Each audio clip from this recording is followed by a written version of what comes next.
Okay, I'm John Crowther. That's lovely. Thank you for coming today. Pleasure. Now, have you always enjoyed making music, John? Nearly always, I guess. I came from a musical family.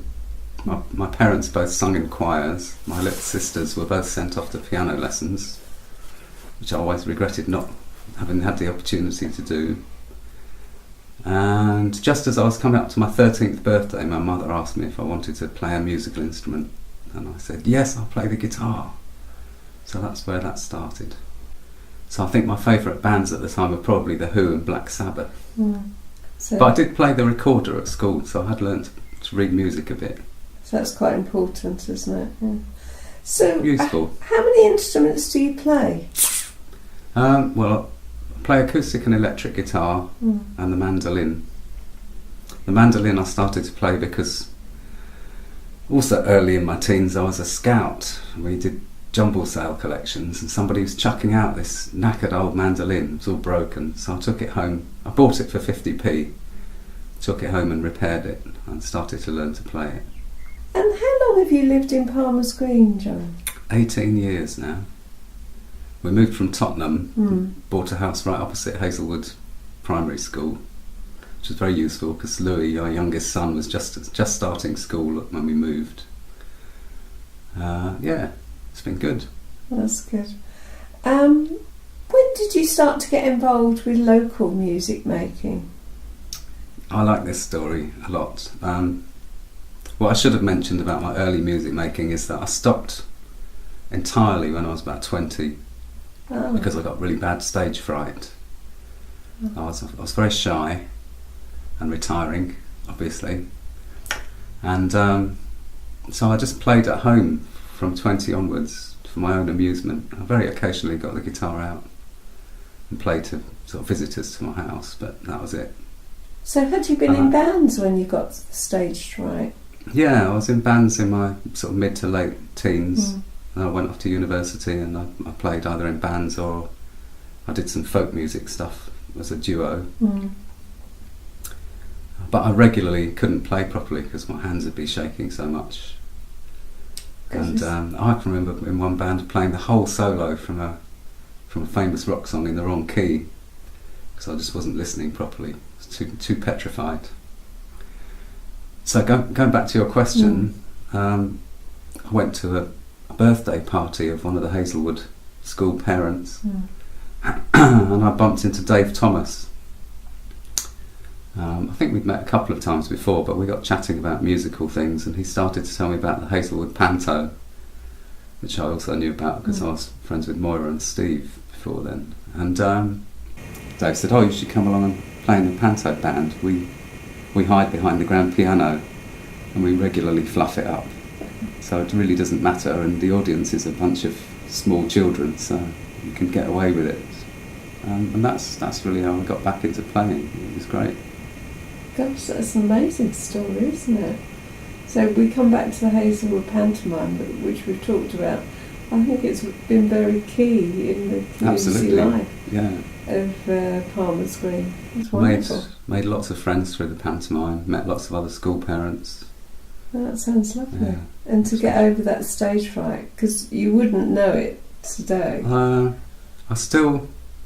First I got back into playing the guitar. That was really enjoyable.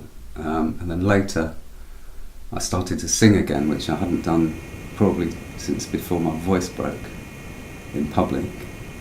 And I'm still very anxious about singing in public, but I enjoy doing it.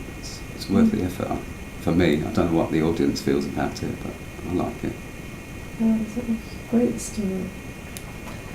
Now, as we've talked about the pantomime, I've saw you playing at the pantomime, obviously, but I often see you playing at St Harmonicas. It's a great local institution, really. Lovely for people who live locally.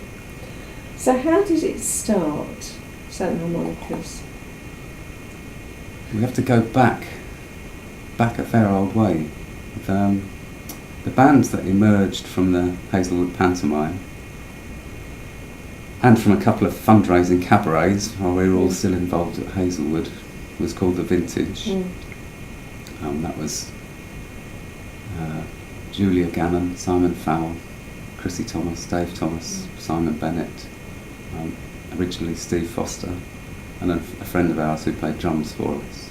We wanted to play more, and one of the opportunities to play locally was a bar which is now closed called O'Connor's, which had regular music on most nights.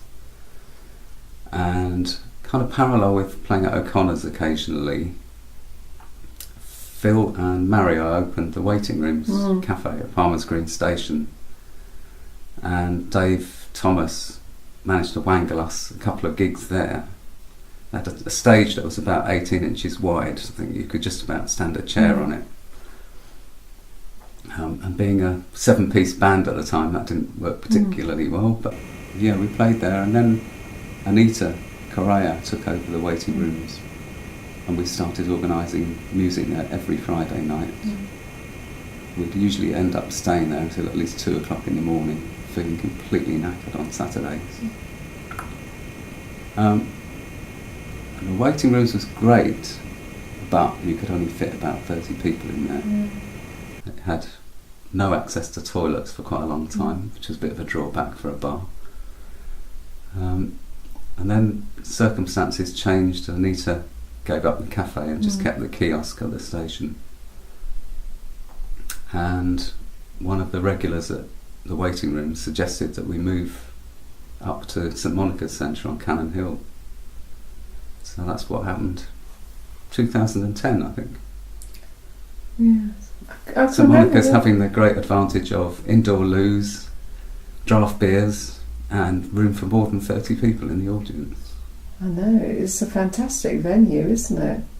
It's good, isn't it? It is. And then you can create a good atmosphere in it with even a fairly small number of people. Who do you think were the sort of key people involved in that journey?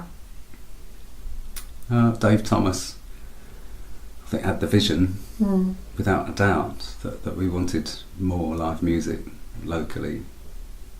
And the people I've mentioned, really, the other people in the Vintage were really important for me. And Anita at the Waiting Rooms was very important, I think, in enabling us to play so locally, although it was such a small venue. I keep mentioning that, but it was really crucial, I think, for us to have somewhere right in the middle of Palmer's Green. So how do people arrive at St Harmonicas? I mean, who does the booking? Is there a sort of formal process, or...?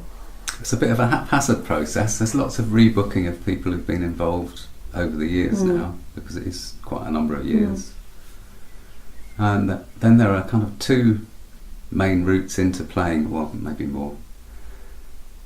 Quite often now people email us and say, here's our band, here's a link to our stuff on YouTube, can we come and play? And very occasionally we say yes. And we get international inquiries now from blues artists from different parts of the world who are coming to this country to find the website, or they've heard about us through word of mouth. And occasionally we get some of those people actually turning up and playing, but not often. Then there are friends and musical acquaintances of people who are already connected with the place who get recommended. And we've tried out a few of those. They've generally been really good. And then the last way in, which I'm really pleased with, is a few years ago we started doing blues jams regularly, and some of the people who've turned up to play, who we hadn't met before, have turned out to be really good, and we've invited them to come and play with their bands. So how do you see St Harmonicas growing in the future, or how do you see it in the future? Well, I certainly think we want to keep it going, because, as you say, it has become a bit of an institution. Once or twice we've done some larger events. We've done music at the Intimate Theatre 3 times now. So I'd like to see some more of that happening in the future. Personally, well, I'd like to see more live music back right in the centre of Palmer's Green. Although it's only just up on Cannon Hill, I think St Monica's is just that little bit too far away from the middle of Palmer's Green. for my liking. So where would you have it? I don't know. I used to really like playing in the back room at the Fox until they installed one of those noise limiting things in the stage and the ceiling, and a couple of times we played there, all the power got cut. And one of the good things I think about St Harmonicas is that we can run it on a very cheap membership and not have to charge people on the door. Oh, yeah. That makes it's open to everybody, isn't it? It gets people in. Yeah, And although then, we do expect them to put some money in the hat. does what's taken in the hat, do the musicians feel that they've had a worthwhile evening? Well, the good incentive thing about the hat is that musicians are encouraged to bring their friends and some of their own audience, which is good for them because that means there's more money in the hat, but it also introduces more people to the club and they tend to come back. So yeah, musicians get the hat at St Harmonicas, and are they happy with most the hat? of the time it's quite generous. Oh, good. And I think because it feels such a genuine place, with such a strong commitment to blues music, some even quite famous blues musicians have been along to play for relatively little money because they like the place and they like what we're doing there. And I think that's really encouraging and very flattering. Thanks, John. Is that it? That's it. Cool.